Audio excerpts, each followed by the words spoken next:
ఎందుకంటే అనేక ఫిర్యాదులు ఇవన్నీ ఉన్నాయి కదా.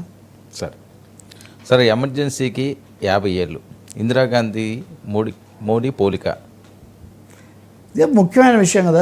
రేపటితో 50 రోజులు అవుతుంది. రేపు ఎలా చర్చించే అవకాశం లేదు. 50 ఏళ్ళు భారతదేశ చరిత్రలో ఎమర్జెన్సీ అన్నది ఒక చెరిగిపోని ఒక అధ్యాయం. సో 50 ఏళ్ళు అయిన తర్వాత చరిత్రను మనం ఎందుకు నమోదు చేసుకోవాలంటే, చరిత్రను తిరిగి చూసుకునే వాళ్ళు చేసిన తప్పులకే మళ్ళీ బలవుతుంటారు అనే ఒక సేయింగ్ ఉంది. కాబట్టి రెండో కారణం కూడా ఉంది.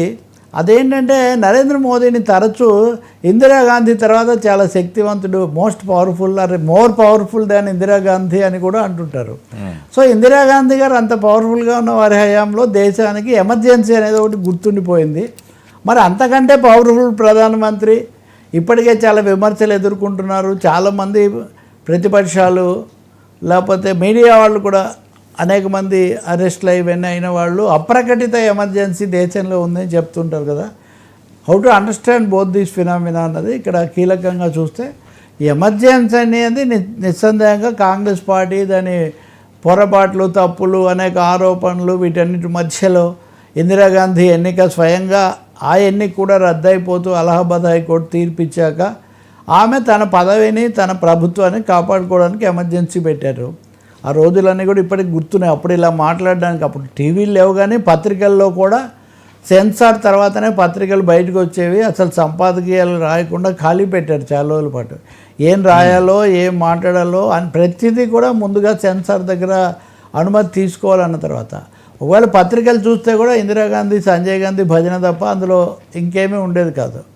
వేల మందిని అరెస్ట్ చేశారు, వేల మందిని జైలు పాలు చేశారు. భారతదేశం ఒక ప్రజాస్వామ్యానికి సంబంధించి ఒక అంధకార అధ్యాయాన్ని అప్పుడు చూసింది.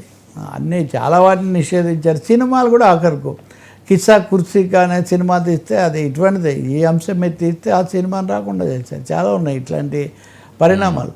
వీటి అన్నిటి మధ్యలో ఎటకేలకు ఆమెకు అప్పుడు కూడా ఆమెకు కూడా ఎవరో సర్వే ఇచ్చారంట. ఆ ఇచ్చిన ఆయనకు పెద్ద ఆయన ఇక్కడే ఉంటాడు మీడియా వ్యవహారాలకి. ఆ సర్వేని నమ్మి ఆమె హఠాత్తుగా ఎన్నికలకు వెళ్ళారు, ఘోరంగా ఓడిపోయారు. దాంతో భారతదేశానికి ఎమర్జెన్సీ అత్యవసర పరిస్థితి అనే ఒక చీకటి అధ్యాయం ముగిసింది. అయితే ఎవరు ప్రభుత్వంలో ఉన్నా కానీ కొంచెం అటు ఇటు అయితే నిర్బంధంగా చేయటము, నిషేధాలు పెట్టడము, అదొక పాలకవర్గాల నుంచి ఎప్పుడు నిరంతర అప్రమత్తతే ప్రజాస్వామ్యానికి మూల్యం అంటారు. Eternal vigilance is prize for freedom. చాలా అప్రమత్తంగా ఉండకపోతే ఏముంది, నీ జేబులో డబ్బులు లాక్కుపోయినట్టే నేను నీ స్వేచ్ఛ స్వాతంత్రాలు లాక్కొని అన్నీ నేను చెప్పినట్టే చెయ్యాలంటాను. అందువల్ల ఇప్పుడు అప్రకటిత ఎమర్జెన్సీ ఇలాంటి మాటలు పదే పదే వినిపిస్తున్నప్పుడు 50 ఏళ్ల తర్వాత ఎమర్జెన్సీ అనుభవాన్ని కనుక నెమరు వేసుకుంటే ఇప్పుడు కూడా చాలా అలర్ట్గా ఉండక తప్పదు. కొంతమంది అనేది ఏంటంటే అప్పుడు ఇప్పుడు కూడా అప్పటికంటే కూడా ఇప్పుడు ట్రంప్ లాంటి వాళ్ళు, లేకపోతే యుద్ధాలు, వాతావరణం ఇవన్నీ చాలా ఉద్రిక్తంగా ఉంది. ఇంకొకటేమో ఒక మత రాజకీయము, కార్పొరేట్ రాజకీయము కలగలిసి వాళ్ళు శాసించే పరిస్థితి కూడా ఒకటి ఉంది ఇప్పుడు. కాబట్టి ఇప్పుడు కూడా ప్రజాస్వామ్య భారతాన్ని కాపాడుకోవడానికి ప్రజలు చాలా అప్రమత్తంగా ఉండాలి. అదేదో 50 ఏళ్ళు అయింది కాబట్టి ఎంత ఆశ్చర్యం అంటే ఒక్కోసారి దాంట్లోనే దానికి సమాధానం లభిస్తుంటుంది.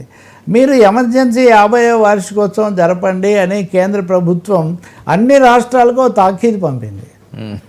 అది ఎలా చేయాలో ఏంటో కూడా. ఉదాహరణగా తెలంగాణలో కాంగ్రెస్ ప్రభుత్వం ఉంది, వాళ్ళు ఇందిరాగాంధీయే మా ఆలోచన అంటారు. వాళ్ళు ఎందుకు చేస్తారు ఎమర్జెన్సీ వార్షికోత్సవం? ఉదాహరణకు లౌకికవాదులు అనేవాళ్ళు బాబరీ మసీదు, రామ జన్మభూమి వివాదం ఒక విధంగా చూస్తారు, ఎన్డీఏ బీజేపీ ఇంకో విధంగా చూస్తే, మీరు మాలాగే చూడాలంటే వాళ్ళు ఎందుకు చూస్తారు? కాబట్టి ఇక్కడ చాలా ముఖ్యమైన అంశం ఏమంటే ప్రజాస్వామ్యాన్ని ప్రజలు ఎప్పుడూ అప్రమత్తంగా చూసుకోవాల్సిందే. వీళ్ళుంటే ప్రజాస్వామ్యం, వాళ్ళుంటే అనేటువంటిది లేదు.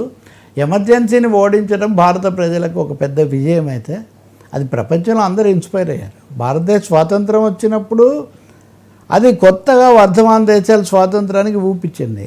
ఎమర్జెన్సీని ఓడించినప్పుడు కూడా ప్రపంచం అంతగా ఉత్సాహపడింది. మళ్ళీ ఇందిరాగాంధీ గారు వచ్చారు కదా 80లో, మళ్ళీ వీళ్ళ అనైక్యత వల్ల 80లో వచ్చారు. ఆమె హత్య కారణంగా 84లో రాజీవ్ గాంధీ వచ్చారు 400 స్థానాలతో, ఎవరికి రాలా ఇంతవరకు.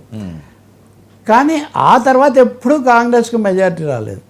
1984 పోస్ట్ ఇందిరాగాంధీ అసాసినేషన్ హత్యానంతర సానుభూతి తర్వాత ఇంకెప్పుడు కాంగ్రెస్ పార్టీకి పూర్తి మెజార్టీ రానేలేదు. 10 ఏళ్ళు కూడా వాళ్ళు యూపీఏగానే పాలించారు. ఇప్పుడు మోదీ గారు చాలా శక్తివంతుడు అది ఇది అంటే ఆయనకు కూడా ఇప్పుడు మెజార్టీ లేదు. ఆయన కూడా మైనార్టీ ప్రభుత్వమే నడుపుతూ ఉన్నారు. కాబట్టి సందేశం ఏంటంటే భారతదేశ ప్రజలు ప్రజాస్వామ్యాన్ని చాలా ప్రేమిస్తారు. నాయకుల్ని ఎంత ఆరాధించి ఇవన్నీ చేసినా కానీ ఒక ఏకపక్షమైనటువంటి ధోరణులకు వెళ్తే మటుకు దానికి తగిన ఇది బ్రేక్. నిన్న ఉప ఎన్నికల ఫలితాలు కూడా మనం చర్చిస్తున్నప్పుడు అప్పుడప్పుడే వస్తున్నాయి. ఇవన్నీ హెచ్చరికలు కదా. కాబట్టి పాలకులు రాష్ట్రాల్లో అయినా మరి ముఖ్యంగా కేంద్రంలో అయినా ఎమర్జెన్సీ గుణపాఠం ప్రజలు ఒక విధంగా తెలుసుకోవాలి, పాలకులు ఒక విధంగా తెలుసుకోవాలి. ఇది ఒక పెద్ద మైలురాయిగా ఒక హెచ్చరికగా ఉంటుంది, ఉంచుకోవాలి కూడా మనం. సరే, అమెరికా ఇజ్రాయెల్కి గుణపాఠం.